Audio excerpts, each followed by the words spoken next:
Sahana vavatu, sahanao bhunaktu, sahaviryang karavavahai, tejasvina vadhitamastu, ma vidvishavahai. Om Shanti, Shanti, Shanti. We are on the topic of something that we all relate with, this thing called desire. And desire, it's elusive until we analyze what is desire, what's the purpose of desire. And the desire is not a bad thing at all. It is, unless it's a binding desire, unless it's something that you are thinking the object can, help you live a happy life. And that can certainly be true, but you also have to come to see that that object has no intrinsic happiness in it. The happiness is never in the object. And this was the key point of our teaching. The happiness is never in the object. And thereby, if you start to demand or expect an object, usually it's a person or someone close to you or society, to give you happiness, then you become very attached to that object, very clinging and very demanding of that object for your well-being. And if you think about outcomes, Krishna also says in our previous verses of Karma Yoga, he says, Karma Yoga is recognizing that outcomes of your actions are out of your control. And that is a fact. But one thing we haven't covered in reference to desires is that if you think about an object, if you take an object in your life, whatever that object is, and that object becomes an object of happiness for you, then you will form an attachment. And so that object, you will start to demand certain things out of that object. So you can put a lot of pressure that object cannot give you. But outcomes is exactly the same. That means an outcome is also an object, isn't it? So this means that what Krishna wants to say is that if you are constantly looking for a certain outcome, a favorable outcome, to give you a sense of happiness, just like you're constantly looking for an object to give you a sense of happiness, then what's the difference between an outcome and an object? They're both a means to remove my mental agitation. So this means I get not only attached or demanding of an object, whether that object is wealth, status, a person, but I also become demanding of outcomes. You see why Krishna advises constantly let go of the expectations of outcomes? Because what you're saying is that the outcome has the power to give me happiness. That means the happiness is in the outcome, and outcomes always come from the world. Therefore, the happiness is in the world. And this attitude is the attitude of a seeker. So what the seeker does, or the mistaken seeker, is they're giving this constant power, innocent power, that all the happiness belongs in the world, whether it's an object or an outcome. Therefore, you have to start claiming that ownership back. And how so? By understanding, first of all, that objects are neither good nor bad. There is no good object, there is no bad object. It is how I look at an object that makes it what it is for me. Therefore, you have to start looking at an object as just an object. It has some value for you, but it doesn't have absolute value. And if the object does not give you what you want, then you can let it go, because you know that the object never had the initial power in the first place. And because you changed, your values changed, your opinions about the object changed, that object will not have the power, nor will that result have the power to continue giving you the happiness that you want. Because you are changing, your mind is changing. And so is the quality of an outcome. You see, outcome is a very subtle thing, because at least with an object, if I have a phone, right? A phone today will be like this. A phone tomorrow will be like this. So a phone has a much larger capacity to give me happiness because of an object lasts, right? It lasts, it has a certain form and a shape. But an outcome, is an outcome like that? Never. Outcome can come in so many shapes and sizes. How someone says something to you when you respond, when they say something to you, when they, how a situation happens, it can come in so many subtle nuances. So to put your power in the outcome, it becomes even harder to gain any kind of happiness than in an object. At least an object has form and concreteness. An outcome, it's so flimsy, it's so subtle, it's like wind. Therefore, Krishna reminds us, putting your happiness in outcomes to turn out in the way that you want is a mistake. First of all, why? Because you're saying that that outcome should be exactly how I want it, but it can never be how you want it because the outcome always gets filtered through the world. Everyone, through every person that that outcome flows through, person modifies that outcome. And by the time it reaches you, that outcome has been modified in dozens of different ways. Therefore, you can now see why people are hardly ever happy about outcomes. Something happens and you thought you would be happy, but you're not. Because the idea of an outcome was very different than the outcome itself. Therefore, there's always a mismatch between the idea of how life, when I say outcome, it just means life. Life is nothing but an outcome, outcome after outcome. Life presents me one thing, that's an outcome, life is an outcome. But what I have an idea is I want it to be like a square, but life throws me triangles, circles, cubes, pyramids, pentagons. It's never quite a square. Therefore, you can start to relinquish this idea that an outcome or life has to give me or has to be according to my wants. This is a mismatch between my own reality and reality as it is.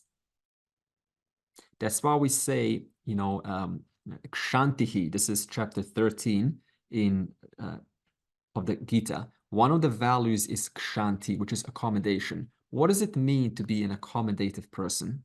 What does it mean to accommodate life in the light of this instruction? What does it mean to accommodate life? To accept life that is bringing me one object after another object, and I have no say in those objects because you are not the governor of those objects. You haven't built those objects. You haven't constructed those objects. Those objects are constructions of the world which are simply showing up. And you need to find a way to deal with that in a way without being disturbed. If I refuse to deal with it, then how can I accommodate it? What's going to happen then is I'm going to resist it. I'm going to say, this is not what I want because my idea of an outcome of life is one thing. How can I accommodate this? Therefore, the only way you can accommodate life truly is by understanding this. Life is an outcome. An outcome never quite matches my ideas of life. I have to accept that. Now, who's got precedence, you or life? Life does. Because when you go, life continues bringing outcomes.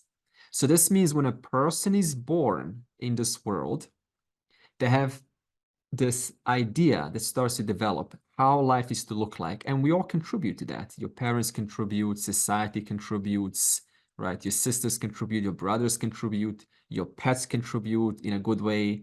And so slowly, slowly develop this model in your mind, how life is to look like, what life is to be for me. So I have to slowly start to relinquish that idea that life is not supposed to be anything for me. Life is life. And it's up to me to accommodate life. Life doesn't accommodate you. You accommodate life. See the difference? So what does it mean to say be accommodative towards people, towards life? It means to recognize that you don't call the shots here. You're not the boss. Life is the boss. Nature is the boss. God is the boss. All I can do, being one of those participants, is to find the best possible way to deal with life situations. And that is up to you. That is a mark of a responsible human being. That's all you can really do. And that's what accommodation means. Okay? Therefore, getting back to this topic, putting this into some concrete way, the discussion that we're having now is desires. What is my relationship to desires? We said so far, desires are neither good nor bad. They are just empirical functions. They're empirical functions that make you do what is to be done. They only become problematic is when you have certain rules. And those rules say what desires need to be fulfilled for my happiness. Then it becomes your own personal issue. That's called binding desires. That means I have to get. So what binding means is I have to. This I must. This should happen. This must happen for my happiness. Understand, it doesn't need to happen for your happiness. Why? What did we say last week? Because the understanding is what of the wise person, I am already what I am seeking. Right now, you see, like the sun, I am already the sun. Let the mind be there in the form of the clouds. Let the mind cover the sun. That's the stuff of the mind. Who am I? I am the light. Quote the light, not actual light. I am the light in whose presence these clouds are coming and going. Someone says life is happening, but I am the witness, like that. So there are clouds coming, disappearing, changing. Sometimes those clouds are dark, right? Sometimes the clouds are kind of, they disperse themselves. Now, clouds, what makes the clouds happen? Do you just sort of do a little prayer, let the clouds go away? Is that going to make the clouds go away? It may help. It may give you some strength. At least I've done something about the clouds. At least I've prayed. But ultimately, those clouds are coming because of so many variables that are going on. Weather, from which direction the wind's blowing, something happens in an Antarctic, in other words, another country, and it reaches your own hometown. You've got, rain, you've got pollution, you've got contributing forces of other countries. All of this makes your clouds above you happen. That means your mind. Your mind's a product of so many causes. So leave the mind alone. Sometimes I think the problem is, or perhaps you could say, is that we spend too much time trying to control these clouds. We spend too much time letting these clouds become the focus of our life. And yet, Krishna, the essence of karma yoga, says, do what has to be done. What is my little part that I can play in this world? Get busy with my little part, and then let all these clouds come and go. If we have too much time sometimes in our life, then our focus goes on all of the clouds. You notice this? Too much time in life, too much time to think, to analyze. Then all of this analysis goes into where? The clouds. You see? So even if you've got a lot of time in your life, does that necessarily mean you will use that time wisely? No. Because where does the mind drop in free time? It drops in the very things it's been dropping for eons, which is thoughts, thinking about my life, reflecting, who am I? What do I want? What is my goal? What are my pursuits? Am I living the right life? What is my occupation? What should I be doing? Am I doing the right thing? When will I get married? When will I get divorced? Should I get divorced? Am I in the right relationship? Am I still loved? Do I even need this? Have I moved on? Have they moved on? Are we even compatible? It's like the questions never end. And yet, Krishna says, find your thing, get busy in your little sphere of influence. Get busy and let these questions, these unnecessary questions, automatically subside. Therefore, it's not necessarily about constant self-reflection, but getting busy with what needs to be done. Okay, so desires. Now, do desires tend to decrease with age? Yeah, they seemingly decrease with age. However, they more you could see desires, they kind of exhaust themselves because your prarabdha, starts to exhaust more and more. So it seems like desires, are finally coming to an end, but actually there are so many more desires that are yet to be lived out. So you can only say they do kind of decrease because you realize, there's nothing much in all these things that I thought there was. So in that sense, they kind of mature up. Because you start to see through things. There's not much there. Before I thought there was so much in the world, and it's basically all the same. Wherever you go, there's going to be people, same psychology, more trees, more clouds, more fun, more smiles, more stories. So you're not really going to find anything new, right? You're going to find more of the same in a slightly different variation. So in that sense, your desires start to calm down, okay? But if in terms of the total desires, that's never going to end. That is only going to end when moksha is, when you understand your nature to be free of desires. I've been wanting for very long for a specific model of bike to come, but with What? these lectures of Vedanta, Of I'm what? dropping the idea of buying a Yeah. bike now. Yay. Results. Results. That's good results. Really, Yeah. really, I've been waiting for very long to buy a bike. That model is now available, Yeah. but now the desires are. I mean, I'm just checking out. I can live without it. After a few months, it will be like as if it was not required. Okay, but I'll So tell you. Okay, but I'll tell you a different way. And I've had also desires for a bike, cars, scooters. So see, one way is to sort of just kind of see, right through it, and it's really nice. But also have to be very honest to yourself. Um, is that the only way? So I'm not saying this is the only way to manage your desires. Another way to manage your desires is what's called responsible fulfillment of desires. Okay? Responsible fulfillment means that I can get myself a bike, but I don't have to keep it. I can get myself a bike for 20 days, for 30 days, and really get to enjoy that experience and settle with the experience and know that it's a great experience, but it's not really what I want. And then you can sell your bike.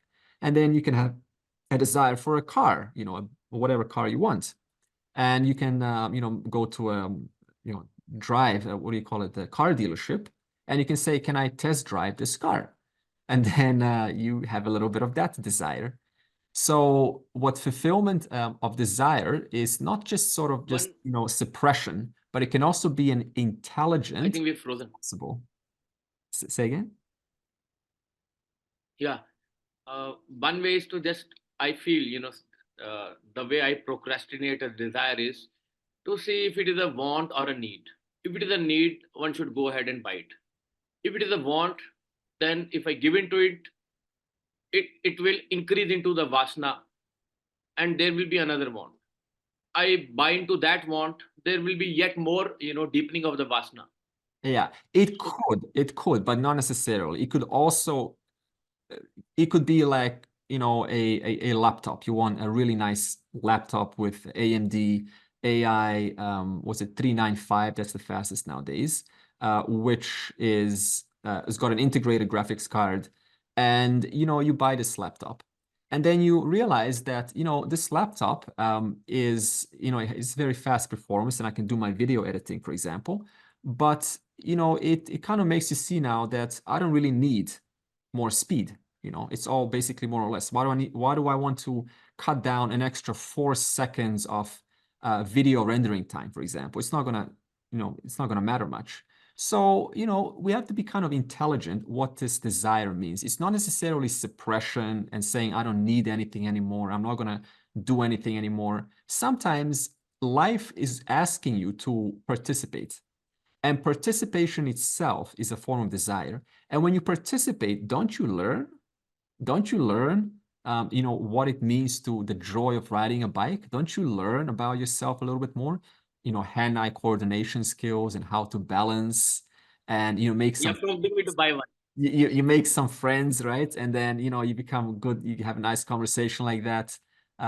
Like for example, I'll give you just I was a runner. A runner is my favorite sport, and just recently I got back into running. And every morning I will wake up and first thing I'll do is run, and fast running. And there's a great guy here on the field who also is a great runner. And I thought, hey, this guy is like, amazing. He's just running 1 hour constant around the field. I thought this was, quite amazing. So, there's an opportunity for friendship in this case. So therefore, it's something that always can lead into a friendship or something else. Right? So I'm never going to say that desire is this bad thing. It is there for you to work out, right? What is there in it to work out? Why am I so fascinated about bicycles or men or women? What's so fascinating about that? And sometimes it does require you to participate and get a little bit of that in a responsible way. And that will help you see very quickly what you really, really need and what is your want. Okay. Otherwise, we can philosophize. What's my need? What is my want? But do you really know until you are involved in the world? You don't really know truly. Therefore, desire, fulfillment is a very healthy thing. Okay, how are vasanas and desires related? Okay, so vasana is an impression that is remembered. It's, for example, a piano impression.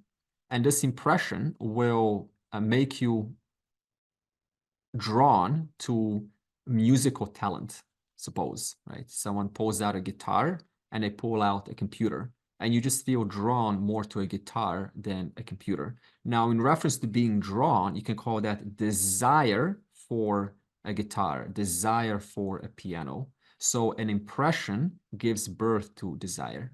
An impression is a catalyst for desire.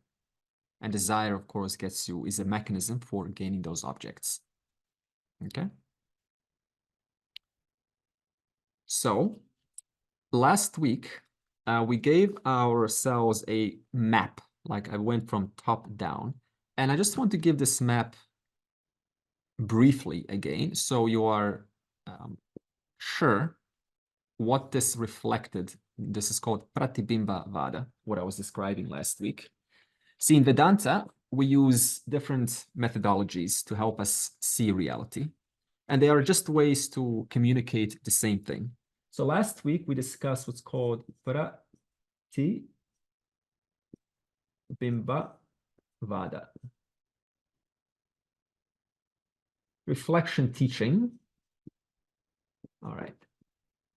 Now, see, it's a teaching. It's not to be taken literally. And the essence of reflection teaching is to help you see. You have to first ask, why are we learning this? How is this important for me? What is this purpose of learning all of this? The purpose of Pratibimba Vada is to answer the question, how do you end up being this whole thing, the whole Brahman?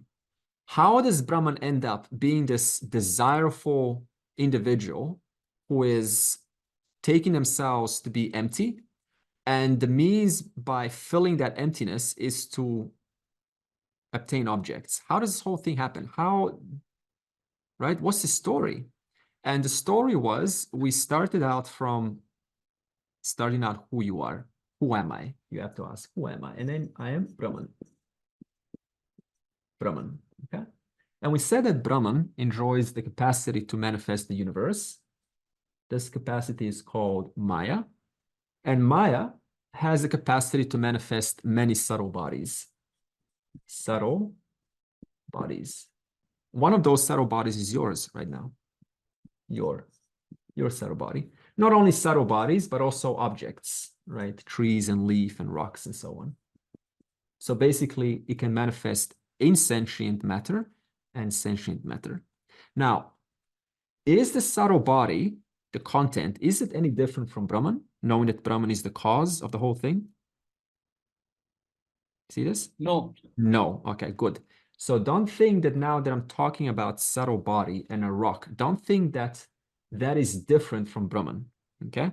Because Brahman enjoys a capacity, this power to manifest called Maya, Maya out of Brahman creates subtle body, apparent subtle body, apparent object. The reason why I say apparent is it's not actually an object, like different from Brahman. So we just say apparent to remind you, don't think it's different from Brahman. So we'll say here cause and object, the subtle body is the effect. Okay, clear so far? Basics of Vedanta. Now, what is Brahman being the whole thing doing? Quote, doing, not that it's doing anything, but being the whole thing, it hits this subtle body. So just imagine the subtle body is like this surface, and it hits, quote, hits, right? It pervades the subtle body, but I'm just going to use the word hits for now. So consciousness being the whole reality, it hits this subtle body, your subtle body. Now, how big is your subtle body? Or let's put it a square. It's limited, right? It's 3 centimeters by 5 centimeters. What is this? 1 inch or 1.5 inch by 2.5 inches. It's called your thought. How big is your thought? Not very big at all. It's as big as a thought is. That's why people always want to have bigger thoughts. Why? Because Brahman, now that it hits this subtle body, or we call it the reflecting medium, how big is Brahman? So Brahman is all pervasive. How big is Brahman now? Now that it hits your subtle body, it's 3 centimeters by 5 centimeters. And that's what we call I. Now, what is Brahman? I am. So I am. Now, what is the same I am? How big is the same I am? I am. How big is it now? It is small. That is why we all feel small. Why do we feel small? Because where is my I am? Where do I take my I am to be? As big as what pervades the subtle body. Okay? Now, not only is the I am small now because of the subtle body, but the subtle body, how many smudges does this subtle body have? Plenty, right? Someone used the word vasanas, which creates, right, smudges like desires and so on. So it's got smudge A, smudge 2, smudge 3, smudge 4, smudge 5, and so on. So not only is Brahman now 3 by 5 centimeters, it is also impure. And we said Brahman is pure. It is nityam. It is purana, ever fresh. Now it is apurana, anityam, because this subtle body is always changing and the size of it is always growing. Now look at this. Because your I am, your Brahman, because your I am is 3 by 5 centimeters, that's called a thought body. When I say subtle body, it's just a bunch of thoughts. What do we try to do? We try to have bigger thoughts. Now I want my thought to be like this. That's called the grandiose thought. Give me some big thought, Andre. I want a big, grandiose, magical thought. Give me a thought 30 centimeters by 50 centimeters, man. Why? So that I can increase my I am. Have you really increased your I am? Yes, you have. But how much more can you increase it? Well, you can increase it this much, this much, this much, this much. Will that ever end? That's never going to end. You see? So as long as my I am is low, I think that my I am is localized to the subtle body, the journey of trying to be bigger will never end. And what is the means by which I do this? Increase the subtle body? Desire. Why? What is the desire going to do? It's a mechanism to gain an object. And what will the object do?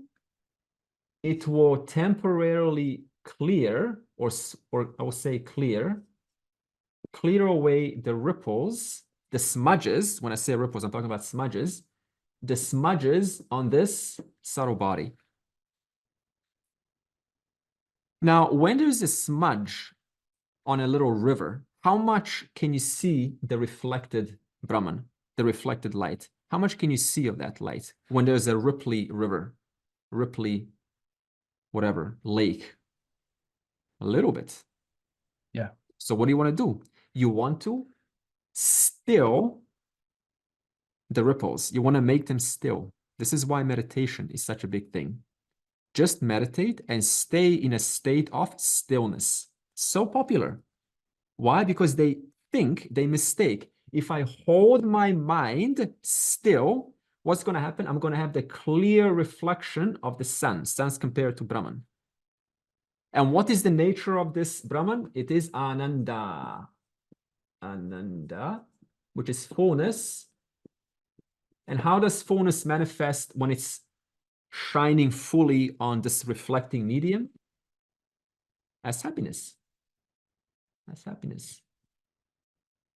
Therefore, what does the person want to do?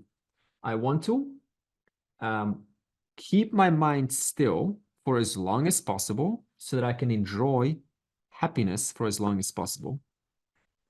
Number one, you can't keep your mind still forever because the mind is like the clouds, moving, changing. Number two, no matter how much you do experience this emotion of happiness, it's very limited because that happiness is only as big as 30 centimeters by 50 centimeters. Therefore, you will never experience limitless happiness as long as there is a subtle body involved. Think about this. So first step, stop trying to chase for happiness. The only solution is to recognize what is this I am? What's the nature of this I am, which is as though contained to the boundaries of the subtle body? What's the true nature of this I am? It is none other than Brahman. Brahman. Because there's only one light. There's only one sun. Doesn't matter if it shines on 20,000 mirrors. All of those reflections, those lights that are being reflected on those mirrors, they all belong to one single source, which is Brahman. This is to be understood, even though my I am seems to be moving, because remember, the subtle body is always moving, thinking with the thoughts, thinking, moving with the emotions, okay, bending. So the I am seems to be that reflected light seems to be constantly modifying because of this instrument. The individual understands that I am, the source of it is actually Brahman. I don't have to fix I am. Unless I put my I am and mix it up with the smudges of the subtle body, then the I am has to be fixed. But is the I am really broken? Is that light that's shining on, is the light broken? What's broken? The subtle body. In fact, let's not call it broken. The subtle body has the smudges. Okay. So the solution is a threefold solution. I'll say twofold solution. The first solution is understand that why am I constantly agitated? Let's ask this question to yourself. Why am I constantly agitated? Then you pause and you say, what would put an end to this agitation? Why am I constantly agitated? What would put an end to this agitation? And if you're honest to yourself, you would have to say something like, well, I would get what I want. And then when you say, when I get what I want, what would happen then? I will be happy. Now you stop there. Then you inquire, what is the source? What is the nature of that happiness? I am. I am that happiness. I was there all along. I was just looking for an object to remove the ripples. But I was underneath all the time because there's only one light. There's only one I am. So I was there all along. Therefore, you come to see that the power is never in the object. So now, if I inquire and ask you this, when the scriptures say the wise person is detached, they say this a lot. The wise person is not attached or detached. What does this mean? Now, having understood this, wise person is not attached. What is this wise person referring to? Okay. Is the light ever attached to the impurities? No. So when the scriptures say wise person is not attached, that means I understand that the light that lights up all of these ripples, these agitations, and the happiness, and the sighs, and the movement, that light, which is always evident to you as I am, that has no attachment. It's an understanding. That light has no attachment. It's not attached to anything. The impurities belong to the mind. I can be okay with that. Just like, for example, the space inside this cup is told, you, my friend, you take yourself as I am. Your I am is here. And you take yourself to be contained. Are you, the space inside this cup, contained? Are you actually contained to the cup? No. So now what do you do about that you're not contained to this cup? Do you try to sort of break down the cup? Do you try to break down the walls of this? What do you do about that?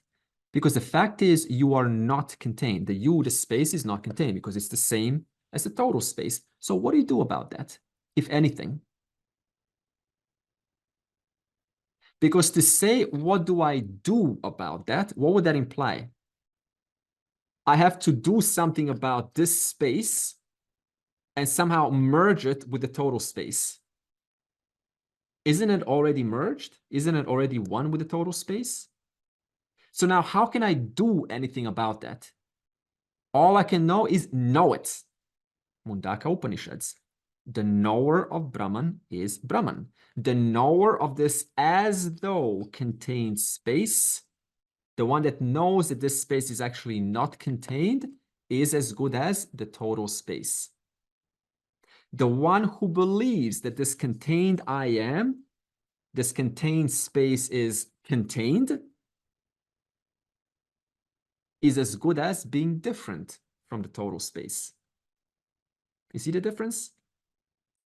All I can do is know, even though I, the contained space, seem to be moving along as this cup moves, in actuality, am I moving? Am I moving? Am I moving? Now, what happens when the cup gets smaller? Have I, the space inside, gotten smaller? Now, suppose the cup grows. Have I inside the cup grown? No.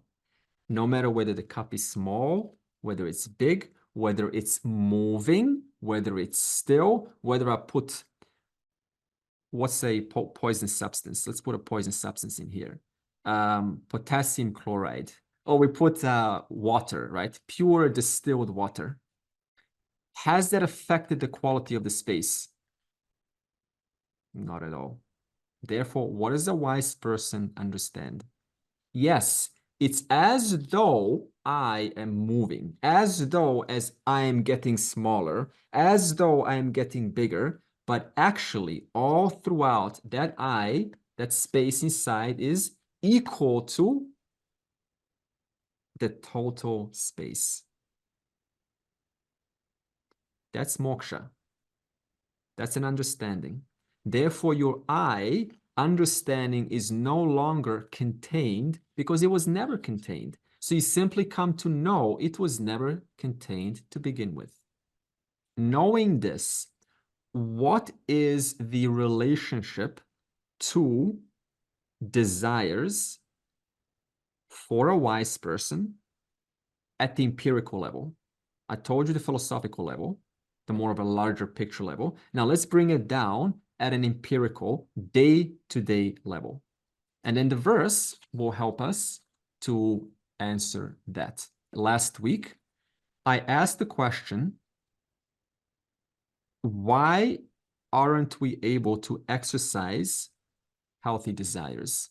Now knowing that desires are a means to these objects, for my happiness, And unhealthy desires are also meant to give me objects for my happiness. Why do we succumb to unhealthy desires, knowing they're unhealthy? A simple question in terms of a practical day-to-day level. There's a desire, and you know if I exercise it, it's going to bring you some form of relief. It's going to still this mind, but the object, the consequences of that object, of that desire fulfillment, is not going to be pleasant. So why do we succumb to this? And I remember Lorena saying, firstly, because how do we get born? Where's your I am? It's contained. What's the fastest way to expand, to make this bigger? Become someone, right? Have a big standing, have a career, or especially shortcuts. That means make a lot of money quickly, and now you will feel big. You will be someone. So firstly, because there's a pressure of inadequacy. This is a pressure due to ignorance, okay? Because our I am is here. That's ignorance. When you take your I am to be here, that's called ignorance. Because of this pressure, what is the nature of I am? It is limitless. It's everywhere. So as long as your I am is contained, you will not rest. You will constantly seek to come back to your intrinsic nature, which is limitless I am, Brahman. And what's the fastest way to experience a little bit of that intrinsic nature, that happiness? Violate the rules, shortcuts, whatever is there, whatever is offered to get my way. This was the first, and then we stopped last week. Now, continuing this week. The second, I said, is because of weak willpower. And this comes from the book called Willpower Instinct. And it talks about that your willpower is like a muscle. And this muscle gets tired. That's what muscles do. They work and they get tired. Now, to show you why you sometimes fall for things that are unhealthy, there was an experiment, and there were several members who were asked to look at a cookie, freshly baked, smells, it's tantalizing, it's electrifying, it takes you over. I can just imagine macadamia nut cookies. These are my favorite. I want you to now think of your favorite cookies that you are in a perfect place to have one. Maybe you're not hungry, but you just enough space in the stomach that it will be the perfect addition to your day.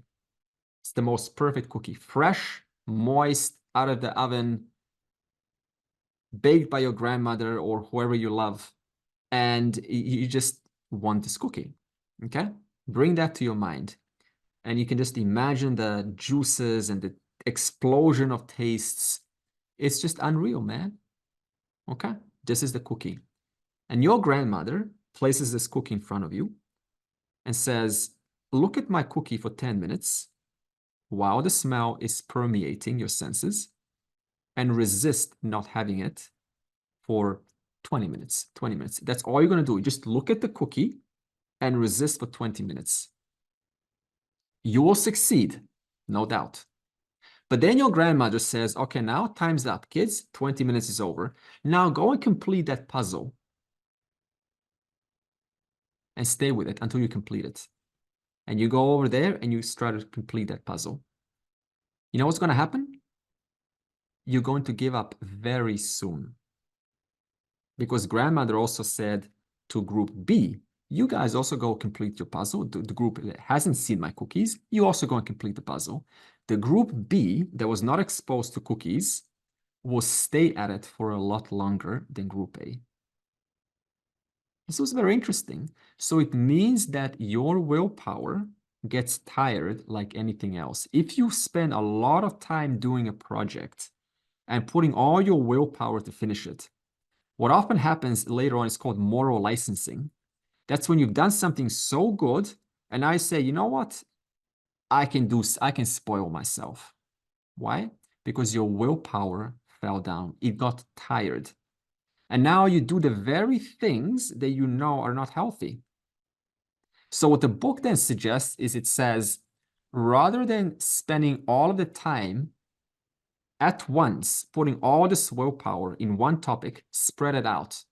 That's a solution. Spread it out. Maybe a little bit, 10 minutes of willpower here, take a break, 10 minutes here, take a break, like a muscle. It needs some rejuvenation. That's going to help you. In case you succumb and your willpower is lessened and you want to, engage in that naughty business, then the book says, take a deep breath. First thing, take a deep breath. Because the moment you do that, it slows down the dopamine release in the anticipation of gaining that object. First thing you do, take a deep breath. The moment you feel that temptation, and it slows down the dopamine release. It also interestingly says, what you can do is you can develop this willpower. Suppose it's a weak willpower, because a lot of people complain, my willpower, the will to do things is weak. I only do things when I'm tired or not tired, but when I'm feeling like it. Now, how do you strengthen this willpower? Because this is the essence of staying alert and staying at it. It says, find something that is very important to you and apply willpower to that thing, such as keeping your expenses, right? Every time you go and spend whatever it is, you go to shopping, you put that receipt and you enter it inside this Excel spreadsheet, for example. And for every single receipt that ever comes into your house, you open up your Excel spreadsheet and you put those numbers in just to track month by month basis.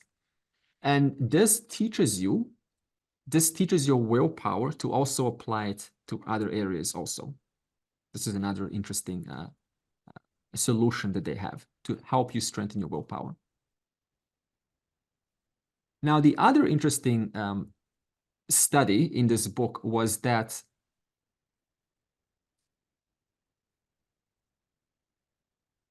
your willpower, when there's instant gratification, it lowers itself. And it's a very interesting study. It says that the reason why you succumb to unhealthy behaviors or you don't have the willpower to stay at the right thing is there was an experiment to prove this. And it was Max Planck Institute and Harvard University of 2007. And they brought in 19 chimps and 40 students. 19 chimps and 40 students. So you know where this is going to go now. And they gave treats, grapes to the 19 chimps, and they gave nuts to the 40 students. And they said to the chimps, I don't know how they did this. They spoke chimp language. I don't know. Don't ask me. You can have 2 treats immediately, or you can wait 6 minutes and get 6 treats. They also say the same thing to the 40 students. You can have 2 treats immediately, or 6 treats if you wait. Who do you think won? Who do you think? Yeah. 2 treats. Yeah, I think what we're going to say now, chimps. What happened was 72%, I'm just going to round it off. 70% of the time, the chimps chose to wait. They chose to wait 70% of the time. The humans, the 40 students, decided to wait 20% of the time. So this means the chimps only succumbed to pressure, to temptation, 30% of the time, and the humans succumbed 80% of the time. And by the way, the purpose of this test was to show you why human beings obtain for instant gratification versus, Rani, please don't laugh, I can see you, versus delayed results. Okay, so instant gratification, that's option 1. Why do we obtain for instantly gratifying and put aside delayed results? That means that which is going to give you gratification later and is going to give you much more gratification. But why do we prefer instantly gratifying, knowing that you can get so much more in the future?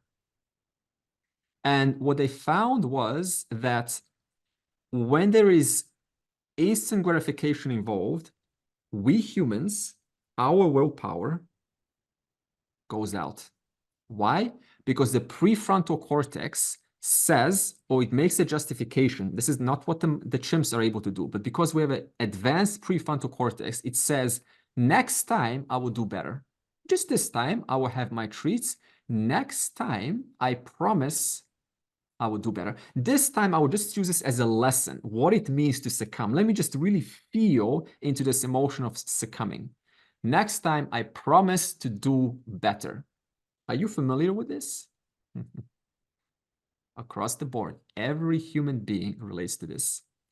And what is this? And what is that language that is causing you to have that? That's called that's the newest part of our humanness, the prefrontal cortex. So it uses rationality to say, it's okay, just this time is fine. Next time I will be wiser. I will not succumb, and I will do what is the right thing to do. I can spoil myself just one time. The economists call this delayed discounting. And what they figured out is that the reason why we want instantly gratifying over delayed gratification is if you wait, it's not going to be worth it. This is how we see it. If I have to wait 6 minutes for those treats, then those treats are not going to be as tasty as if I have them right now. If I wait for a kiss tomorrow or in 5 minutes, it's not going to be as pleasant as if I have one right now. This is just human psychology. So what the book wants to show you is that when there is delayed gratification, the reason why your kids put up homework until the last day and why they want to play soccer, or you want to do your thing and do what is really important at the last day, is because you believe, your brain believes that if I do it, what I really want to do, it's not going to be as pleasant as if I put it off. So therefore, what you do is you have the unhealthy things right now because they're going to be a lot more delicious and tasty than if you put them off into the future. So the book shows you how theory is one thing. In the science lab, theory is one thing. In real life, that theory breaks down. It's like a man who is studying female psychology, what it means to date, the dynamics of dating. And he's sitting behind a computer and he's studying reports, little data, scientific data. But he gets into the real world. It's a very different story. Now, what is the solution to this phenomena? How do we overcome this need for instant gratification? Well, the book says one little thing that you can do is just wait 10 minutes. That's it, 10 minutes. And it's going to start a very nice journey of helping you develop this prefrontal cortex so it works in your favor rather than against you. So, for example, right now, every session, when I finish, I like to go out and walk. That's the first thing I do. Now that I've said this, I'm going to do this for all of us, and I want you to do something today too, if you can. I'm going to clean up my garden because yesterday the roof people came and they threw a lot of dirt on the ground. So I'm going to first clean up my garden, and then I will go and do my little walk. You see? So a slight twist. Rather than doing a walk immediately, wait 10 minutes or something. And that's going to strengthen this prefrontal cortex to work in your favor. So this was a little interesting test or experiment that I want to add. Why is it that you find this willpower, the ability to do the right thing? It's not your fault. It's not entirely your fault because you're up against many decades, many hundreds of years of evolutionary psychology, and you just can't kind of, fix this overnight. So don't be so hard on yourself if you keep on succumbing over and over, but also don't use this as an excuse. to now go, oh, it's okay, nothing's wrong with me. Now I can do whatever I want. It's okay, you know, I'm free, I'm Brahman, and let this body just do whatever it wants. But at the same time, you can be a little bit gentle on yourself. Okay. Now, yeah. Andre, so you actually change your prefrontal cortex by behaving differently? Consistently, again and again, you train it to intercept that, what economists call delayed discounting, the ability, right? You intercept that want of immediacy. You have to intercept that, because that is a mark of an adult. That's what differs a child from an adult, by the way. A child still is yet to develop that. But unfortunately, most adults are like children. So we have to develop that also. We're not exempt from this. So you're right. Through consistency. Carrie had hand first, and I'll get to Carlton. I started thinking about, that famous thing with the kids that are supposed to, if, the test giver walks out of the room and he says, well, if you wait for me to come back, I'll give you 2 marshmallows. I mean, I'll give you 1 marshmallow, but if you wait till I get back, you've heard of the test, right? It's the same thing. Yeah, it's the same thing. Is it? But I've wondered many times, I mean, are some people just like born with an ability to think ahead, just like, some kids, they seem to be able to just say, oh, well, I'm going to wait because I want to, and then they do. That'd be like the apes. Or, Okay.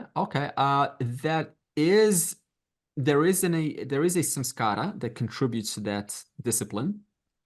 However, it doesn't mean it's going to stay. You have to develop it. There are kids who are born in a very disciplined family, and they suppress their desires because of their so-called discipline. And then later on, they indulge, and they lose all of that benefit, that carryover, that samskara of discipline. So it doesn't matter if you're born without discipline or with discipline. The point is, you need to, as Ellie was saying, you need to deliberately use it. Use it or lose it. Lorena, before I do, Gautam had his hand up next. Yeah, I have tried to use willpower as muscle, like you said. I just realized it. I tried to use it, so I'll just share what I went through, if it is okay. Okay. Okay.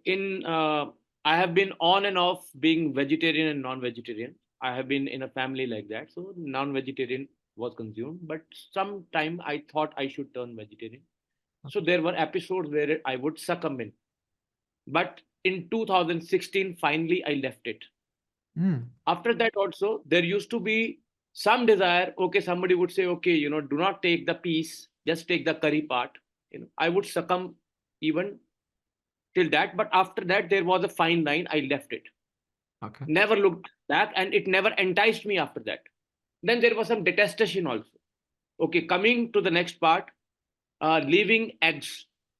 Same thing. It repeated, but here I became a little stronger that I have left that. I can leave this. This became a little easier. Then the most important part, last year, I had been trying to become vegan. But, dairy is so much part of Indian cuisine. It's so much part of our culture and so much accepted and so much part of our folklore also. That's very difficult to escape dairy. For that, there was a lot of sacrifice.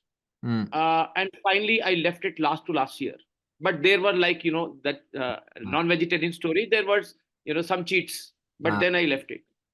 This year beginning, I said, okay, let me toss out cigarette and alcohol out of the window. And I left it in no time. I'm very strong now. Now I've decided I am leaving sugar.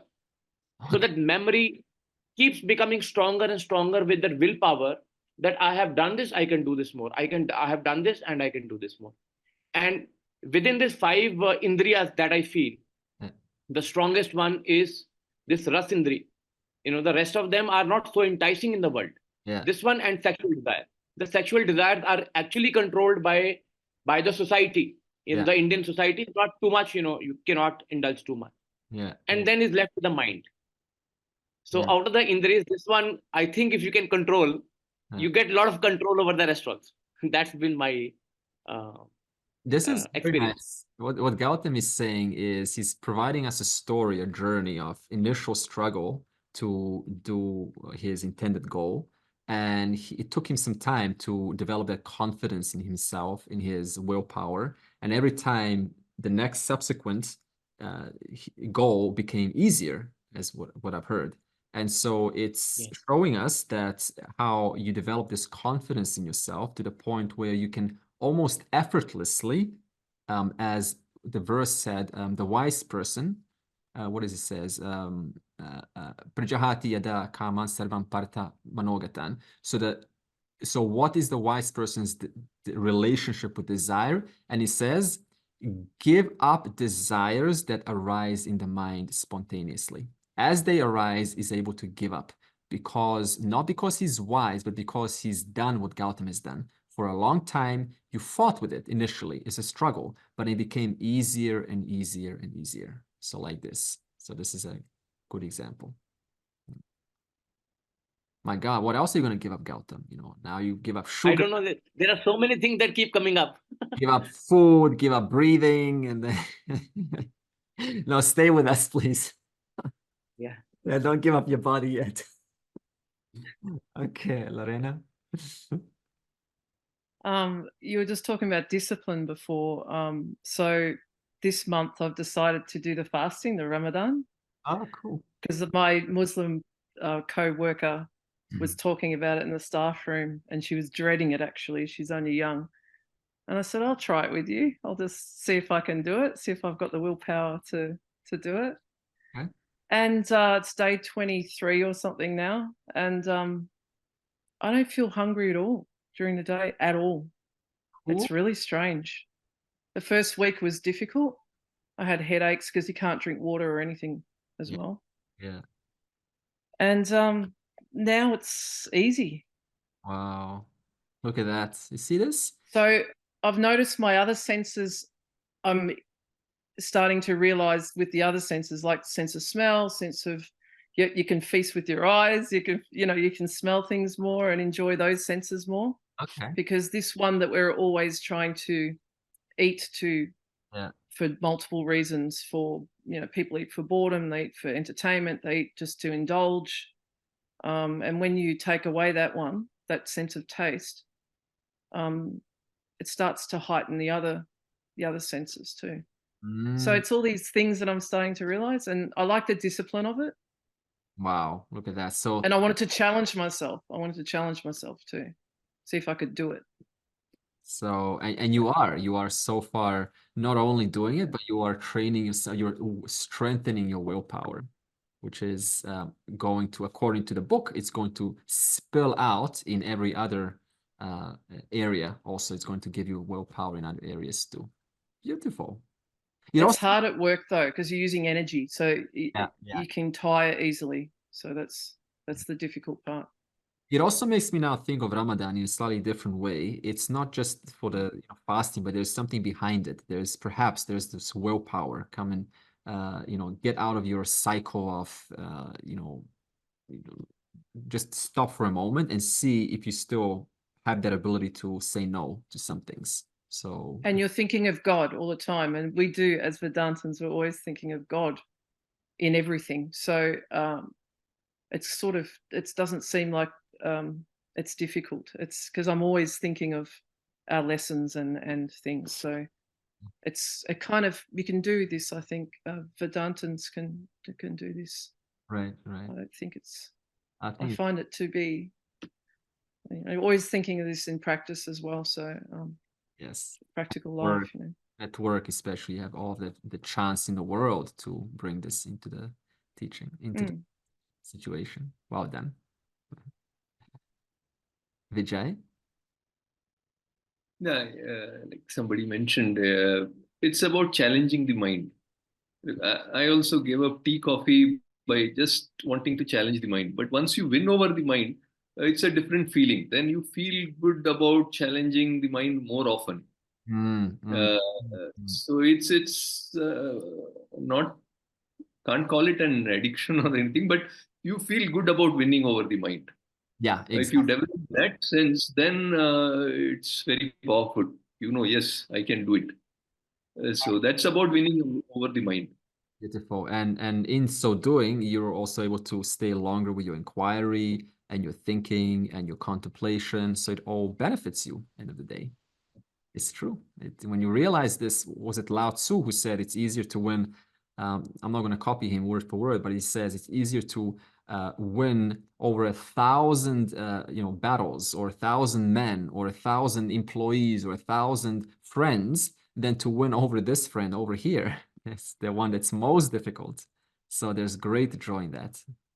Mind, managing your mind, having that mind that's like in the Katha Upanishad, the mind that doesn't just go along with the horses, the five senses. Wherever the horses want to go, that's where the mind goes along. No, I am the driver. I am the charioteer. I say where these horses are to go. And the reins, which is the mind, it's attached to the senses. They also follow the driver. So I am in the driver's seat rather than just going along wherever the senses. Oh, there's a nice cookie, let's go. There's nice person, let's go. There's nice this, let's go. There's nice show, let's go. No, there's an ability to say, do I really need this right now?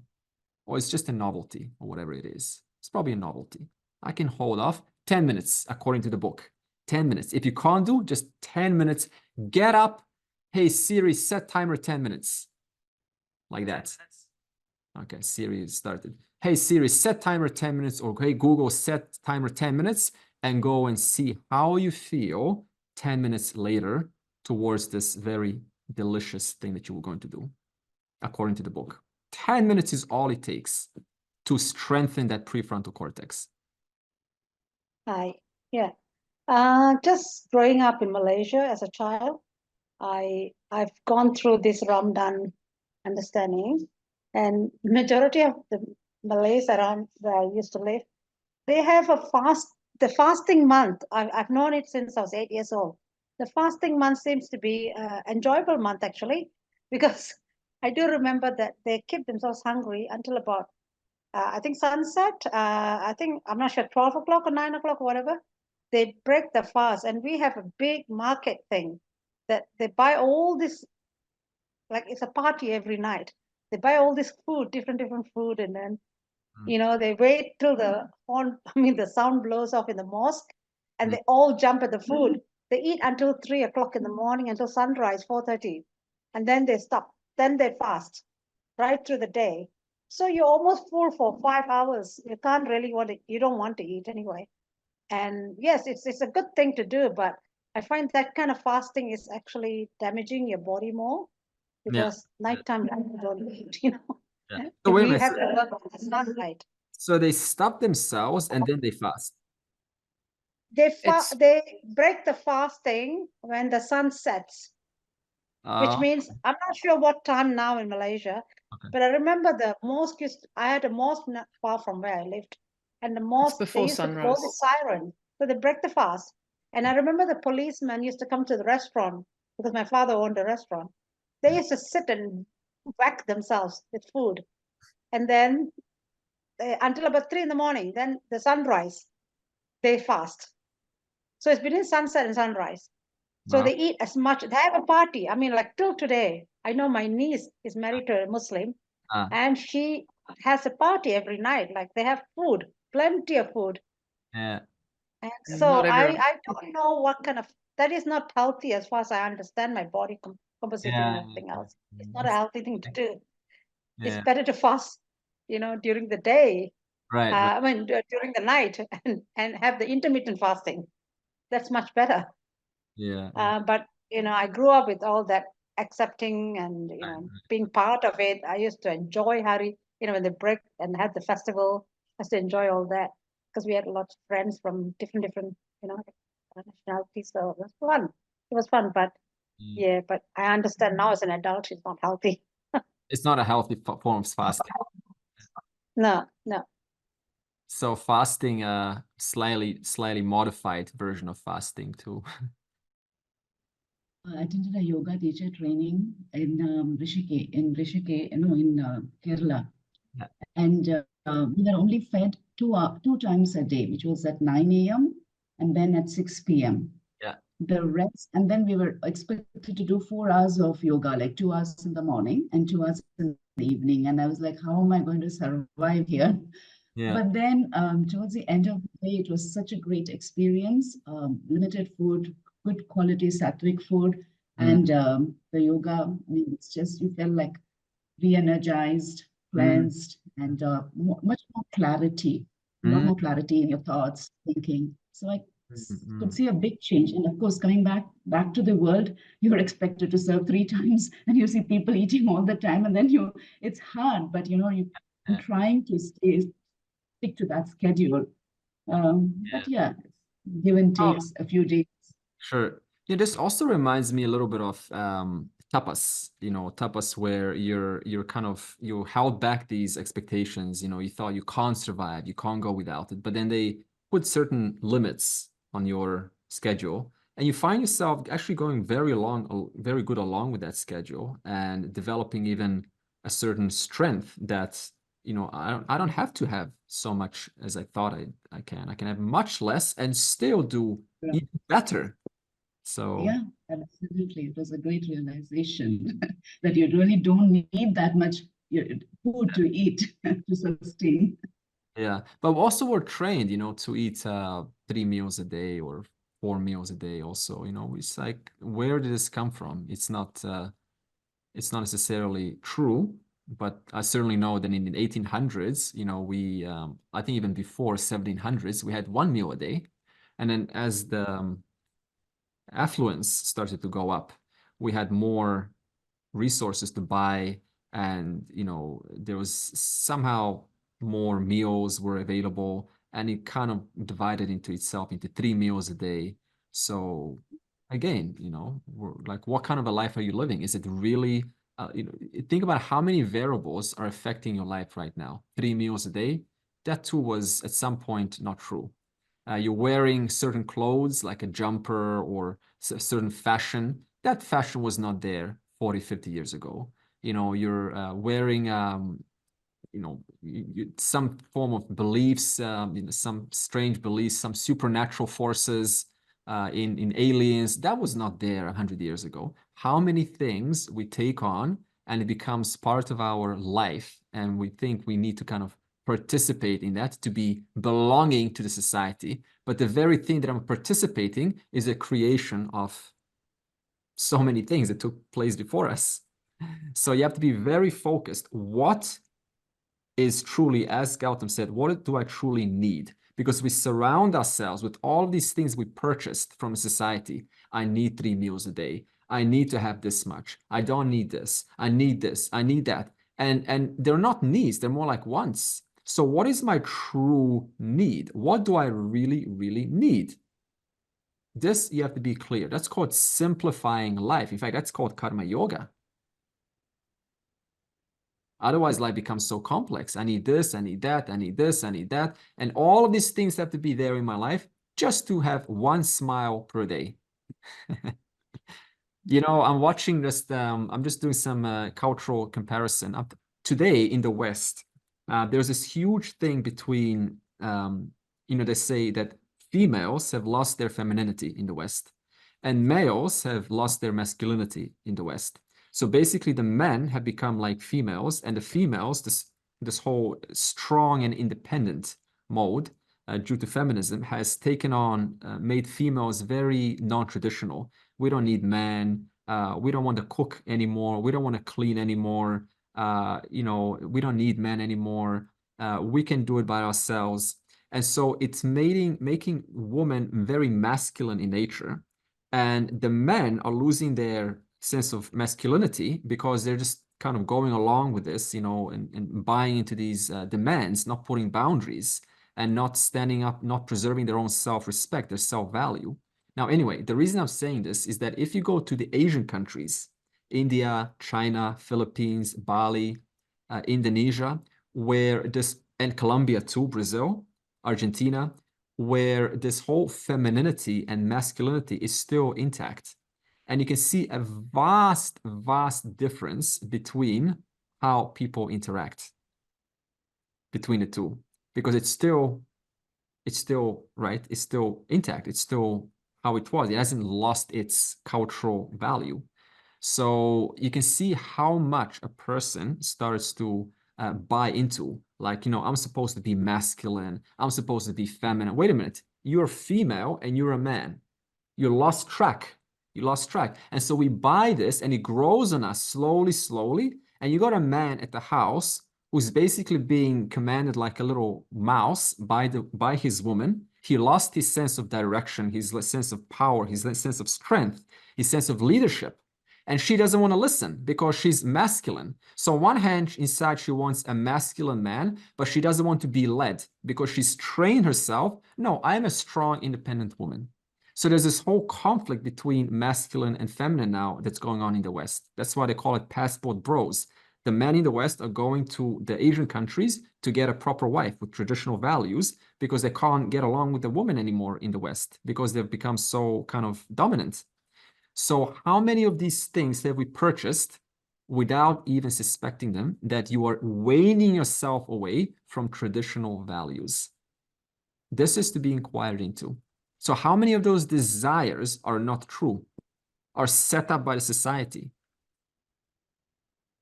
constructed by, you know, by flimsy values that a person is now buying and thinking they are the real things to be pursued? They're not. They're distortions for the most part. So this is one more thing to pay attention. Which of your desires are keeping with traditional values, and which of those desires have been slowly distorted by modernism to the point where you bought into them innocently, but you're actually just distancing yourself away from proper values that we lost. So this is a very good point you brought in, Radhika. You're from Colombia. Hello, Sandra. Yeah. Okay, let me finish this verse. Now, line 2 says, Atmani eva atmana tushtaha stita prajnaha tada uchyate. So this line basically says, how is the wise person able to refrain from harmful desires? This person called stita prajna, how are they able to refrain from harmful desires? And we already discussed, first of all, they worked on themselves. They come to see, what is my real value? What's the real value in these objects? And what am I fooling myself into, right? Is this a real desire that I've purchased into, or is this a desire that is coming from heart, that is coming from my own, you know, what is to be done? They have ascertained this very well already. They have minimized those pressures. No more pressure of being small. Even though I appear to be small, I'm infinite. I am Shashwata, I never change. I am Nityam, I'm eternal, I'm Purana, ever fresh, ever new. They have worked on their willpower, the willpower instinct. That's what the tests, you don't have to read the book, by the way. I took out the best parts of the book and I told you, you don't have to read the whole book. They have worked on their willpower, strengthened their willpower. And thereby, the sense of smallness has reduced. And therefore, the smallness being reduced, they're no longer driven by endless desire for fulfillment. And the question then comes is, how do you come out of this smallness? How has this person, Stita Prajna, come out of the smallness? And they did an inquiry through the help of Vedanta. And what is that inquiry? First, you have to look at your experience. What is this? This is a body. Then you have to inquire, what is this body, which is always hungry? It's got its own desires of itself. And if I put my eye in the body, then I'm going to be as desirous as this body. The body is hungry, I'm hungry. The body has skin of short, so now I want to be tall. The body is tall, now I want to be short. Okay? The body is like weak, now I want to be strong. So you have to ask, what is this body that I keep on putting my identity into made of? It's made of flesh, bone, muscle, cells, hair. We call it 5 elements. Just 5 elements: space, air, fire, water, earth. It's localized in space. Its cells are filled with oxygen. It's got certain processes like digestive fire, that's fire. It's got acid, it's got liquid water, it's got earth. You know, you burn the body. If you've been to Varanasi, what's it called? The Manika Ghat? I don't know. It's yeah, that one. Yeah, so I've been there, and you know, you see these bodies burn, and then after 3 hours, I think it's just ashes. There's some bones from the hips from the woman, and then from the man, I think it's the ribs, because those are the stronger bones, and for the woman, the stronger bones are the hips. And you see some of those bones there, but basically you see the ash. And at one time I was seeing a dog there, and it was chewing on this bone. And I thought, oh, I wonder who gave him the bone. And I realized this bone is what was just burnt from the human corpse. It makes you humbled, you know, seeing this. This man was dipped into the river by the priest, put on the bed of wood, put some oil onto it. You burn this body. 3 hours later, I see a dog chewing on this bone, a little bit of pieces of meat on it. And this bone belongs to one of those people, because the new bodies keep on coming there. Makes you really humbled, you know, how quickly life just shuffles this. Just shuffles it like that. But it's ash. It's not just bone, it's ash, flesh. It goes through its different conditions.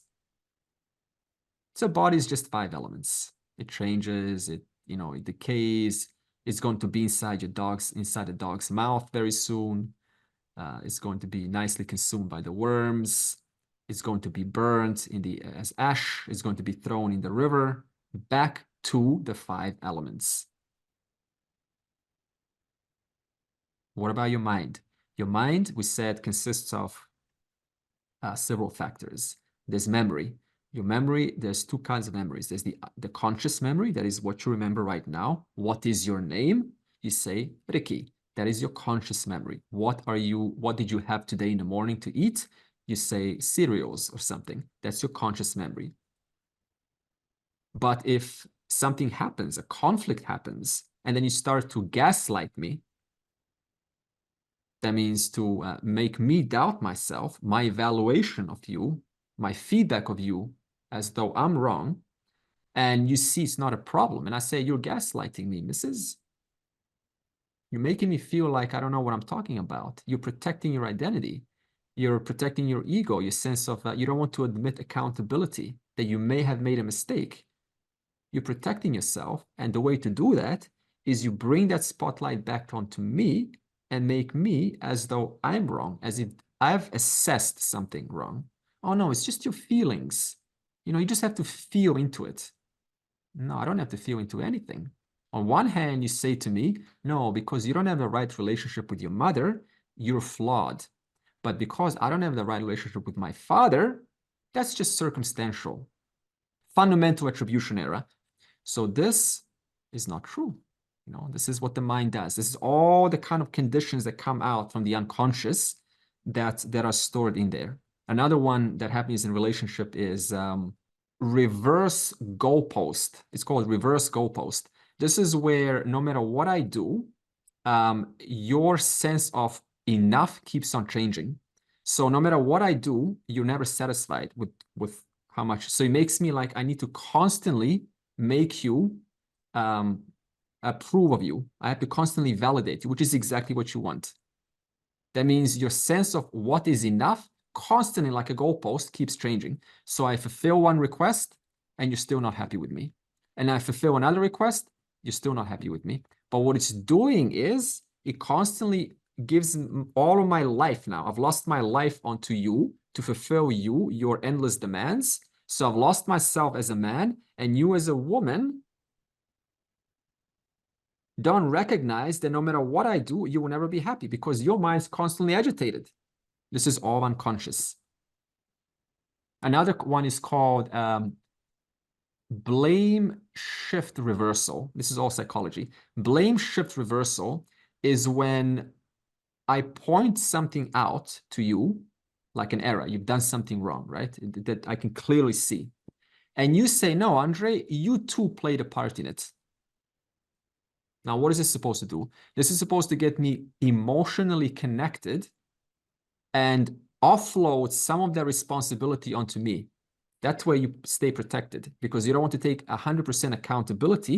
So you put 50% accountability as if also it was my fault. This is also unconscious mind. All of these things come out during a conflict. So once again, what comes out? Gaslighting. This is all unconscious. What is gaslighting? It is when I point something out, but you reverse it because you don't want to admit accountability or responsibility, and you make me question my own judgment about you. You make me question my expertise and my own skills. That's gaslighting. The second one is called fundamental attribution error, goalpost shifting. That means your sense of what is enough keeps on changing. So no matter what I do, you're never happy. So this means you constantly keep on getting validation or attention from me, which is exactly what you want, because you never got that attention and validation as a child. So Blame shift reversal. that's the way you also offload 50% of that responsibility onto me. So now you get me involved, but I had no part to play in it. That's the unconscious mind, and it drives one's behavior. The next one is Buddhi analyzes, works things out, comes to the bottom of things, it settles things. Then there is emotions. Emotions are constantly generating feelings based on the external environment, but also based on your own inside mind. So whatever's going on here and what's going on outside, there's an emotion created to let you know that something has to change. It's a mechanism. It lets you know this has to change. And then there is the ahamkara. Ahamkara, this I sense, can be looked into two ways. The first way to understand ahamkara is that when awareness or Brahman takes itself to be confined, that as though confinement is called the ahamkara.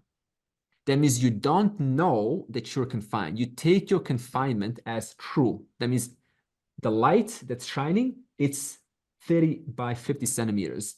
That much is called ahamkara. That's the first way to understand ahamkara. The second way to understand ahamkara, or the ego, is to recognize that it's a function of the mind. Remember, the mind is emotions, right? The manas, buddhi, chittam, and ahamkara. The second way to understand ahamkara is it's a function. It's supposed to take all of your emotions, your intelligence, and your memories, and localize it and makes it appear like it's happening to one single individual. Why is this important? Because who are you? You are all-pervasive Brahman. If you felt all-pervasive, if you experienced yourself as all-pervasive while in a body, could you operate? No, because if I was feeling myself as everywhere and I need to go up to you over there to say sorry, would I even do that? No, because I'm already feeling everywhere. Why do I need to walk up to her and say sorry? Because I'm already inside her, right? So this means the ahamkara has to localize this all-pervasive I, who you are. It has to make it appear like you are here and not over there. That's the only way that you can conduct transactions with the world and therefore experience your karma pala, your fruits of your actions, and work out your stuff, okay? So it's a function. Now, to understand who you are, you have to understand this ahamkara takes on three major roles throughout the day. When you're on a hammock, this eye, what kind of an eye is this when it's on a hammock? Looking up in the sky, not thinking or doing anything. It's just enjoying itself. This eye is an experiencer. Experiencer. Okay, now when it's an experiencer, is it thinking about anything? No. Therefore, the knower is not there, okay? The knower is not there while you're on a hammock. Suppose you're not thinking about it. You're just enjoying life. You thought about too much today. You just want to rest. So what's evident right now? The experiencer. What is not evident while the experiencer is there? The knower is not evident. And are you doing anything? Are you mowing the grass? Are you in the office so sharp, working with the clients, talking, figuring things out? Are you doing that while sitting on a hammock, lying on a hammock? No. So what is not evident while I am an experiencer? The knower is not evident. and the doer is not evident. What now? Suppose when you're a knower, when you're philosophizing or working things out like we're doing in this class, what is not evident right now when I am a knower? What is not evident right now? Enjoyer, sufferer. I hope you're not suffering during listening to this, right? I guess so. What is not evident right now is I am an experiencer. What else is not evident right now? That I am a doer. You're not in the office. You're not in that mode of working things out. But what is evident right now? I am a knower. Now, after this class ends, and when I go down and clean up the garden, what will be evident? I am a doer. So look at this. While the doer is there, the knower is not there. While the knower is there, the experiencer is not there, or any way you put it. But what is in the experiencer? I am. What is in the knower? I am. What is evident in the doer? I am. So what is evident in all three ahamkara roles? I am, I am, I am. So what is ahamkara? Experiencer, knower, doer. What am I? I am that self-evident light, which is lighting up the experiencer, lighting up the knower, lighting up the doer. Therefore, this is how you discern the difference between the ahamkara and the final I, which is Brahman. What is Brahman? The evident I, which is evident in the experiencer, evident in the knower, evident in the doer. Okay, and this sums up our verse 55. And next week, we will talk about how does a wise person handle their emotions. Purnamadav, Purnamidam, Purnat, Purnamudachyate, Purnasya, Purnamadaya, Purnam eva avashishyate. Om Shanti, Shanti, Shanti.